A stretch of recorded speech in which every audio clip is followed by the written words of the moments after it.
Guys, എല്ലാവർക്കും ഒരു പുതിയ വീഡിയോയിലേക്ക് സ്വാഗതം. അപ്പോൾ നമ്മുടെ ബാക്ക്ഗ്രൗണ്ട് ചെറുതായിട്ടൊന്ന് ചേഞ്ച് ആയിട്ടുണ്ട്. നമ്മളെപ്പോഴും വീഡിയോ എടുക്കുന്ന സ്ഥലത്ത് നിന്ന് ചെറുതായിട്ടൊന്ന് ചേഞ്ച് ആയിട്ടുണ്ട്.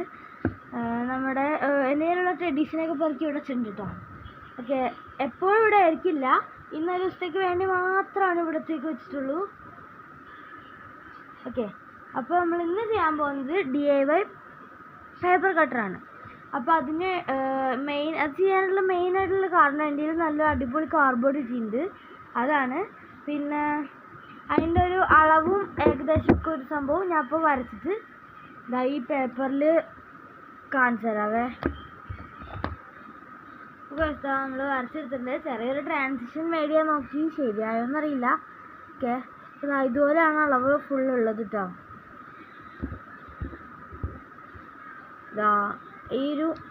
ഇതിൻ്റെ ബേസ് എന്ന് പറഞ്ഞിട്ടുണ്ടെങ്കിൽ ഇതാണ്, ക്ലിയർ ആയിട്ട് കാണിച്ചു തരാം. ഈ ഒരു ഇത്തിരി വലിയൊരു പീസ് എന്ന് പറഞ്ഞിട്ടുണ്ടെങ്കിൽ ഇതാണ് കേട്ടോ.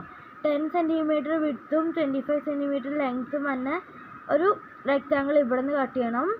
പിന്നെ 2 സെൻറ്റിമീറ്റർ വിഡ്ത്തും 25 സെൻറ്റിമീറ്റർ ലെങ്ത്തും ഉള്ള ഇങ്ങനത്തെ 2 പീസ് കട്ട് ചെയ്തെടുക്കണം. ഇതിൻ്റെ ഫ്രണ്ടിൽ വെക്കാനുള്ളതാണ്. പിന്നെ നമുക്ക് മെയിൻ ഐറ്റം ഈ റൗണ്ടാണ് കേട്ടോ. ഈ റൗണ്ട് 3.5 സെൻറ്റിമീറ്റർ റേഡിയസിൽ വരച്ചെടുക്കുക. പിന്നെ ഇങ്ങനത്തെ കുറച്ച് റെക്റ്റാങ്കിൾസ് വേണം. അതിൻ്റെ അളവ് എന്ന് പറഞ്ഞിട്ടുണ്ടെങ്കിൽ 2 × 4.5 സെൻറ്റിമീറ്റർ ആണ് കേട്ടോ. ഇതുപോലെയൊക്കെ നമുക്കൊന്ന് കാർഡ്ബോർഡ് കട്ട് ചെയ്തെടുക്കണം. ഇതിൻ്റെ അളവ് വേണമെങ്കിൽ നിങ്ങൾക്ക് കൂട്ടിയും കുറച്ചൊക്കെ എടുക്കാം കേട്ടോ. ഞാനിപ്പോൾ ഒരു അളവ് കാണിച്ചതേ ഉള്ളൂ. പിന്നെ നമ്മളിത് ചെയ്യുന്നത് കടൽ ക്ലൗഡും നിനുഷാജിയും ഇൻസ്പയർഡ് ആയിട്ടാണ്. അപ്പോൾ നമ്മൾ ഫുൾ മുറിച്ചെടുത്തിട്ടുണ്ട്. ഇതുപോലെയാണ് ഉണ്ടാവുക. ഈ 4 നമ്മൾ മുറിച്ചത് ഇതിൻ്റെ ബാക്കിലും ഫ്രണ്ടിലായിട്ട് വെക്കാനാണ്. ഇത് നമുക്ക് വേണമെങ്കിൽ ഇങ്ങനെ തുറന്നു അടയ്ക്കാനുള്ള സംഭവം പോലെ ആക്കാം. അത് നമ്മൾ ലാസ്റ്റാണ് ചെയ്തത്. ഇത് ഫുള്ള് നമുക്ക് ഇഷ്ടമുള്ള കളറ് പെയിൻ്റ് അടിച്ചു കൊടുക്കുകയോ അല്ലെങ്കിൽ പേപ്പർ വെച്ച് കവർ ചെയ്ത് കൊടുക്കുകയോ ചെയ്യാം. ഞാനിപ്പം പേപ്പർ വെച്ച് കവർ ചെയ്യാണ്. നോർമലായിട്ടുള്ള A4 sheet, colour A4 sheet വെച്ചിട്ടാണ് ചെയ്യുന്നത് കേട്ടോ. നിങ്ങളുടെ കയ്യിൽ പാറ്റേൺ പേപ്പേഴ്സോ അങ്ങനെ എന്തെങ്കിലും ഉണ്ടെങ്കിൽ അത് വെച്ച് ചെയ്യാം. അല്ലെങ്കിൽ നോർമൽ വൈറ്റ് പേപ്പർ വെച്ച് ചെയ്തിട്ട് ഇഷ്ടമുള്ള ഡിസൈനൊക്കെ വരച്ചു കൊടുക്കാം. ഞാനിപ്പോൾ എന്തെങ്കിലും കളർ പേപ്പർ ഉള്ളതുകൊണ്ട് ഡയറക്റ്റായിട്ട് അങ്ങനെ വെച്ച് കൊടുക്കുകയാണ്. അത് പ്ലെയിൻ ആയിട്ട് കിടന്നിട്ട് വിചാരിച്ചു. ഇത് നമ്മൾ ഫുൾ അത് ചെയ്തെടുക്കാം. നമുക്ക് വേണമെങ്കിൽ വേറെ ഇത് ചെയ്യാം. ഞാൻ ഈ റൗണ്ടും ഈ ഒരു സംഭവം മാത്രമാണ് വേറൊരു കളർ വെച്ച് ചെയ്യുന്നുള്ളൂ. ബാക്കിയെല്ലാം സെയിം കളർ വെച്ചാണ് ചെയ്യുന്നത് കേട്ടോ. ഇപ്പോൾ കളിച്ച് നമ്മൾ ഫുൾ കവർ ചെയ്തെടുത്തിട്ടുണ്ട്. റൗണ്ട് വരെ നമ്മൾ കവർ ചെയ്തിട്ട് നടുക്കൊരു ചെറിയൊരു വെട്ട് പോലെ ഇട്ട് കൊടുത്തിട്ടുണ്ട്. നമ്മുടെ ഗൈസ് ഇവിടെ ഫുൾ മഴ ഇടിവെട്ടാണ്. അതിൻ്റെ സൗണ്ട് ബാക്ക്ഗ്രൗണ്ടിൽ നിന്ന് കേൾക്കാം, ക്ഷമിക്കണം കേട്ടോ, വേറൊരു വഴിയില്ല. ഈ ഇങ്ങനെ ഒരു ബ്ലേഡ് നമ്മൾ കട്ട് ചെയ്തെടുത്തിട്ടുണ്ട്. ഇങ്ങനത്തെ ഒരു തെർമോക്കോൾ കട്ടറിന്ന് ഇതിൻ്റെ ബാക്കിൽ സാധനം വെച്ച് ഒടിച്ചെടുത്തിട്ടുള്ളതാണ്. അതിൻ്റെ അളവിന് ഞാൻ മുറിച്ചെടുത്തിട്ടുണ്ട് 2 എണ്ണം. ഇതുപോലെയാണ്. ഇത് നമുക്ക് 2ഉം കൂടെ വെച്ചിട്ട് ഇതിൻ്റെ ഉള്ളിലേക്ക് ഇത് ഇറക്കി ഒട്ടിച്ചു കൊടുക്കാം. ഇപ്പോൾ നമ്മളിത് കറക്റ്റായിട്ട് ഒട്ടിച്ചെടുത്തിട്ടുണ്ട്. ഇതുപോലെയാണുള്ളത്. നമുക്ക് ഇവിടെ സ്റ്റിക്കർ നേരെ ഒട്ടിക്കാം. അത് ലാസ്റ്റ് ചെയ്യാം കേട്ടോ. ഇനി നമുക്ക് ഈ ഒരു 4 പീസും ഈ 2 വലിയൊരു സ്റ്റിക്ക് 2ഉം കൂടെ ജോയിൻ ചെയ്ത് കൊടുക്കുക. ഇവിടെയും ബാക്കിലും ഇങ്ങനെ ഇത്തിരി ഒരു സ്പേസ് ഇട്ടിട്ട് കേട്ടോ, ഇത്ര ഒരു സ്പേസ് ഇട്ടിട്ട് 2ഉം ജോയിൻ ചെയ്ത് കൊടുക്കാം.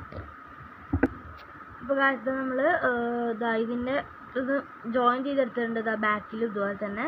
പിന്നെ ഒരു ലൂസായിട്ടുള്ളൊരു പേപ്പർ ഇങ്ങനെ ഇതിൻ്റെ ഉള്ളിൽ കൂടെ എടുത്ത് ചുറ്റിയിട്ട് ഇതുപോലെ നമുക്ക് ആക്കാനായിട്ടാണ്. അതിൻ്റെ ഉള്ളിലേക്ക് ബ്ലേഡ് ഇറക്കി വെച്ച് ഇതുപോലെ ഒട്ടിച്ചെടുത്തിട്ടുണ്ട്.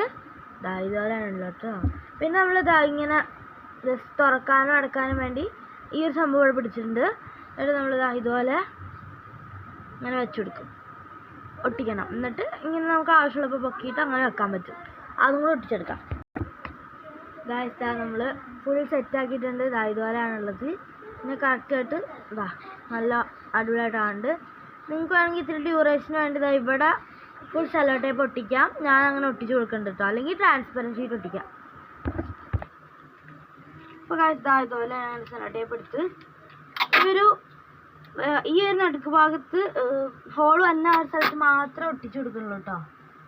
നമുക്ക് വേണമെങ്കിൽ ഇത് ഫുൾ ഒട്ടിക്കാം.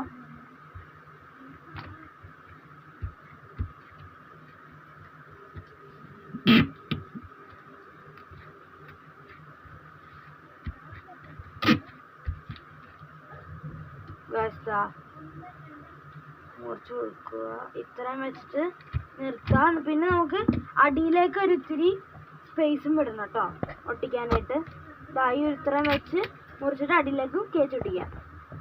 അപ്പോൾ ഇത്തിരി ഡെക്കറേറ്റീവ് ആക്കാൻ വേണ്ടി ഞാൻ ആദ്യമേ പറഞ്ഞായിരുന്നല്ലോ, അവിടെ ഇത്തിരി കട്ട് പൊക്കത്തേക്ക് കയറി വന്നുകൊണ്ട് ഇവിടെ എന്തെങ്കിലും സ്റ്റിക്കർ ഒട്ടിച്ച് കഴിഞ്ഞാൽ ഓക്കെ ആവും എന്നുള്ളത്. അപ്പോൾ ഞാൻ ട്രിങ്കിൾ ബോക്സിനൊക്കെ സ്റ്റിക്കറൊക്കെ എടുത്ത് ഒട്ടിച്ചിട്ടുണ്ട്. ഒരു ഫ്ലവറിൻ്റെ കുഞ്ഞ് സ്റ്റിക്കറാണ് കേട്ടോ ഒട്ടിച്ചിട്ടുള്ളത്. അപ്പോൾ എനിക്ക് ഇതിനകത്തൊരു തെറ്റ് പറ്റിയെന്താണെന്ന് വെച്ചിട്ടുണ്ടെങ്കിൽ ഈ പേപ്പർ ഇവിടെ ആയിരുന്നു ഒട്ടിക്കേണ്ടത് കേട്ടോ. അടിഭാഗത്തു നിന്നുള്ളത് ഈ പൊക്കത്തേക്കാണ് ഒട്ടിക്കേണ്ടത്. നമുക്ക് ജസ്റ്റ് ഒന്ന് മാറ്റൊട്ടിക്കാം. ഇപ്പോൾ ആ പൊക്കത്തേക്കൊക്കെ ഒട്ടിച്ചിട്ടുണ്ട്, വേറെ പ്രശ്നമൊന്നുമില്ല. ഇപ്പം എല്ലാം ഓക്കെ ആയിട്ടുണ്ട് കേട്ടോ. നമുക്കൊന്ന് ടെസ്റ്റ് ചെയ്ത് നോക്കണം. ഇതാകണ്ടോ, നമുക്ക് ഒരു പേപ്പർ എടുത്തിട്ടുണ്ട്. ഇതിൻ്റെ അടിയിലേക്കൊന്ന് വെച്ച് കൊടുക്കാം. ടെസ്റ്റ് ചെയ്യാം കേട്ടോ. ഇന്ന് നമുക്ക് ചെയ്യാണ്. അടിപൊളിയായിട്ട് വന്നിട്ടുണ്ട് കേട്ടോ. എല്ലാവരും വീട്ടിൽ മസ്റ്റ് ട്രൈ ആയിട്ട് ചെയ്ത് നോക്കുക. നല്ല രസമുണ്ട് കേട്ടോ ഗേൾസിനകത്ത് ചെയ്ത് കളിക്കാനായിട്ട്. അടുത്ത പേപ്പർ ഇത്തിരി വലുതായിപ്പോയി, കുഴപ്പമില്ല. ഓക്കെ, അടിപൊളിയാണ്. ഇത്തിരിയും കൂടെ ഒരു ഡെക്കറേറ്റീവ് ഒക്കെ ആക്കി കഴിഞ്ഞാൽ അതിനേക്കാട്ടും അടിപൊളിയായിട്ട് കിട്ടും കേട്ടോ. ഇപ്പോൾ ഞാൻ എന്താ ഇവിടെ വെച്ച് നിർത്തുവാണ്. നിങ്ങൾക്ക് ഇഷ്ടമുള്ള കളറൊക്കെ വെച്ച് ചെയ്ത് ഡെക്കറേറ്റ് ഇഷ്ടമുള്ള പോലെ ചെയ്യാം. അത് സ്മൂത്തായിട്ട് കട്ട് ചെയ്ത് വരുന്നുണ്ട്. പിന്നെ ഈ ബ്ലേഡ് എടുക്കുമ്പോൾ നിങ്ങൾ ശ്രദ്ധിക്കുക, പഴയ ഇതൊന്നും എടുക്കരുത്. പുതിയതായിട്ട് വാങ്ങിച്ചതിൻ്റെ എന്തെങ്കിലും എടുത്തു കഴിഞ്ഞാൽ ഇതുപോലെ തന്നെ കിട്ടും. ഇങ്ങനെ തുരുമ്പൊക്കെ പിടിച്ചിട്ടുണ്ടെങ്കിൽ പതുക്കെ വരുള്ളൂ കേട്ടോ. ഞാൻ ആദ്യം എടുത്തത് തുരുമ്പ് പിടിച്ച പോലത്തെയാണ്. പിന്നെയാണ് ഓർത്തത് അത് മുറിയില്ലല്ലോ എന്ന്. അപ്പോൾ നമ്മളിത് സെറ്റാക്കി എടുത്തിട്ടുണ്ട്. എല്ലാവർക്കും ഇഷ്ടപ്പെട്ടെന്ന് പറഞ്ഞു. ഞാൻ ഇവിടെ ഒന്ന് ഒരു കോട്ട് പോലെ, കോട്ടല്ല, ഒരു സെൻറ്റൻസ് എഴുതി കൊടുക്കാൻ പോവാം കേട്ടോ. അപ്പോൾ കാലത്ത് നമ്മൾ ബ്ലാക്ക് ഇങ്ക് വെച്ചിട്ട് ഗ്ലിറ്റർ പ്ലെയിൻ വെച്ചിട്ട് എഴുതിയിട്ടുണ്ട്. ഇപ്പോൾ ഞാൻ എഴുതിയിട്ടുള്ളത് ട്രൈ മീ കട്ട് സ്മൂത്ത്ലി എന്നൊക്കെയാണ്. നല്ല സ്മൂത്തായിട്ട് വന്നാണ്. എനിക്ക് ഭയങ്കര ഇഷ്ടപ്പെട്ടതുകൊണ്ടാണ് ഞാൻ അങ്ങനെ എഴുതിയിട്ടുള്ളത് കേട്ടോ. നമ്മളെ ലിമിറ്റ് എന്താണെന്ന് വെച്ചിട്ടുണ്ടെങ്കിൽ ഇങ്ങനെ ഒട്ടിച്ചുകൊണ്ട്, അല്ലെങ്കിൽ നിങ്ങൾക്ക് ഇങ്ങനെ ഒട്ടിച്ചില്ലെങ്കിൽ ഈ ഒരു ഭാഗവും ഈ ബേസിൽ തന്നെ ഒട്ടിച്ച് വെക്കാം. അതായത് നമുക്ക് തുറക്കാൻ പറ്റില്ല, ഇതിൻ്റെ അടിയിൽ കൂടെ ഇങ്ങനെ കയറ്റേണ്ട ഒരു പേപ്പർ. അതുകൊണ്ടാണ് ഞങ്ങൾ ഒട്ടിച്ചത്. അതുകൊണ്ട് ലിമിറ്റ് എന്ന് വെച്ചിട്ടുണ്ടെങ്കിൽ ഇങ്ങനെ ഒട്ടിക്കാൻ പറ്റുള്ളൂ. ഇത് നമുക്ക് വേണമെങ്കിൽ ഇവിടെ മാത്രം ഈ ബേസിലേക്ക് ഒട്ടിച്ചു കൊടുത്താൽ ഓക്കെ. ഇപ്പോൾ ഇത്രയും തന്നെ നമുക്ക് അടിപൊളിയായിട്ട് മുറിച്ചെടുക്കാൻ പറ്റുന്നത്. ഒരു പ്രാവശ്യം ഞാൻ കാണിച്ചു തരാം കേട്ടോ. ഉണ്ടോ, അടിപൊളിയായിട്ട് മുറിഞ്ഞിട്ടുണ്ട് കേട്ടോ. ഒരു ഇങ്ങനെ പതറിപ്പോലൊന്നുമില്ല, അടിപൊളിയായിട്ട് വന്നിട്ടുണ്ട്. നല്ല രസമുണ്ട് കേട്ടോ. കണ്ടോ, വെറുതെ ഇങ്ങനെ ചെയ്ത് കളിക്കാൻ നല്ല രസമുണ്ട് കേട്ടോ. വേസ്റ്റ് പേപ്പറൊക്കെ എടുത്തിട്ട് നിങ്ങളിങ്ങനെ വെറുതെ ചെയ്ത് കളിക്കും, നല്ല രസമാണ്. അപ്പോൾ ഇന്നത്തെ ഇത്രേ ഉള്ളൂ. ഇതൊരു ഇഷ്ടപ്പെട്ടാൽ ലൈക്ക് ചെയ്യുക, ഷെയർ ചെയ്യുക, സബ്സ്ക്രൈബ് ചെയ്യുക. എല്ലാവരും വീട്ടിൽ ട്രൈ ചെയ്ത് നോക്കാം. Thanks for watching. ബൈ.